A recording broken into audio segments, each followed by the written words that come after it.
Hey there, fellow YouTubers. Welcome to my channel, Brad's Builds. I'm Brad, and I'm on a journey.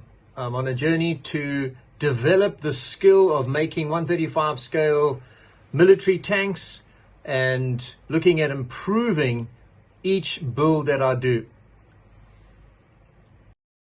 Well, here she is, my very first tank that I looked at doing. It is the British Challenger 1 Mk3 from Tamir, and it was an absolute joy to make. I'm on about my third or fourth model now, and I've done Tamir and I've done Trumpeter, and for me, I find that Tamir is just a little bit better. The parts fit together better, the instructions are nice and clear, and it's just really nice to do a model like this. It just fits, especially as your first one. Just, you know, clear instructions is really helpful.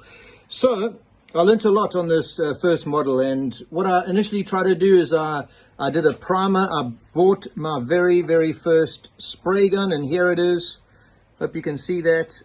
It's just a very simple one. It was probably one of the cheapest ones that I could find, not very expensive at all, and I decided to prime it. I watched a couple of YouTube videos actually on how to do this, and I'll put some useful links in the comment section below.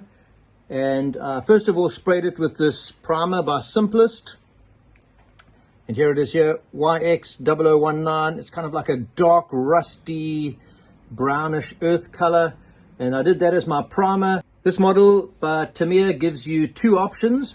You can either go for this cage option like I have on here, or you can go for the toolbox. Personally, I didn't really like the toolbox because it kind of stuck out over the edge here, and to me seemed a little bit unnatural.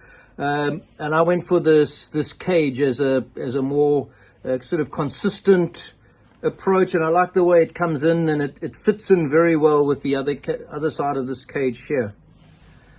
The next thing I learned is it is very important to spray a gloss coat.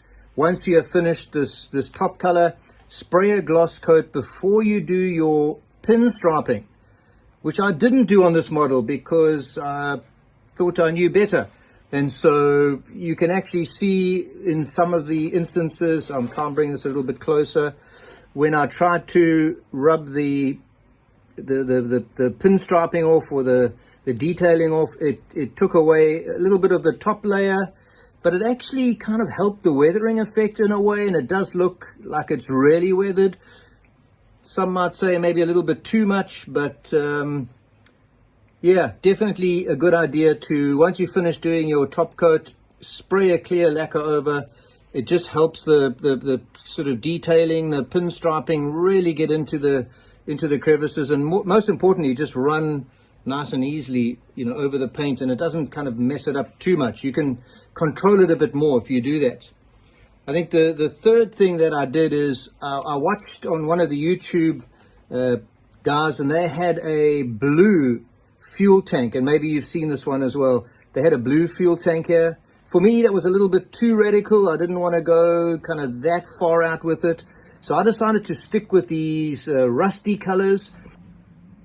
Another feature on this model, which I tried to do, is I try to make the antenna out of the leftover plastic. For me, that didn't work too well. I couldn't get a nice size. I couldn't get it a consistent form.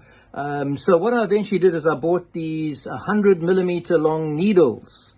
Now they don't look like needles because what I did is I just cut the eye off, and then I heated the tip. You have to be quite careful, otherwise it melts the plastic a little bit too much in the seat here. And I just stuck them in like that.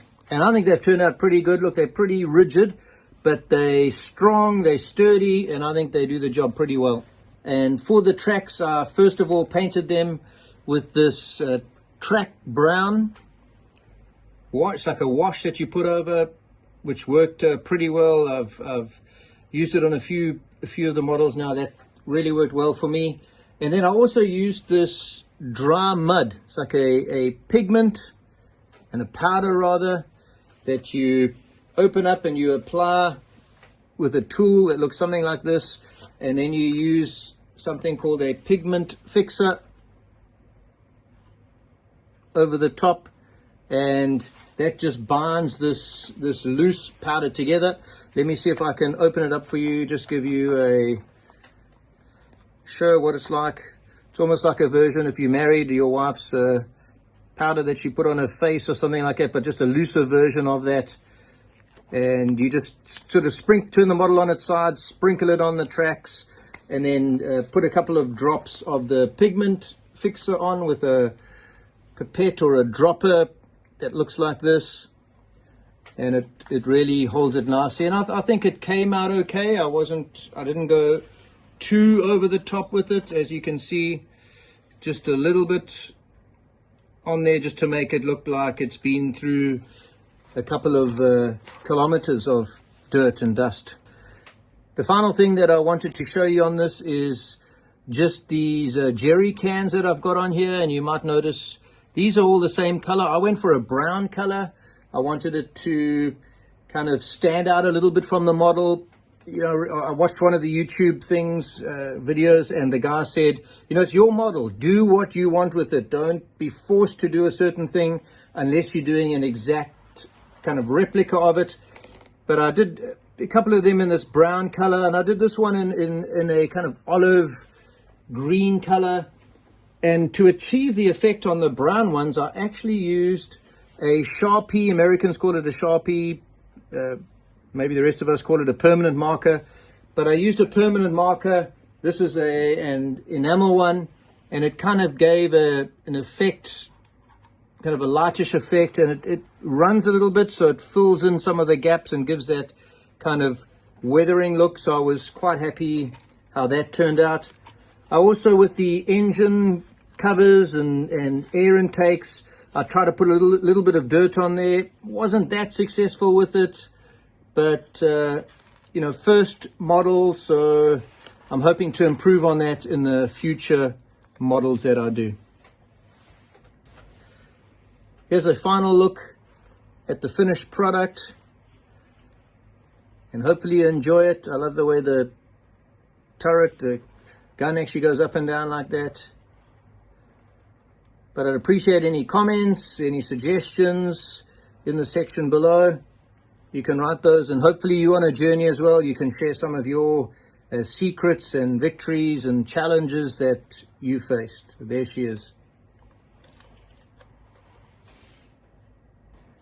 So thank you so much for watching this channel. I hope that you got a few tips and pointers and ideas and improvements on what I did, and I hope you will continue to join me as I look at different models. I try and do things differently as well. I don't want to only do main battle tanks. I'm trying to do armored personnel carriers, ambulances, different SAM missile system, and so we'll get into those in the weeks to come. Thanks so much for watching.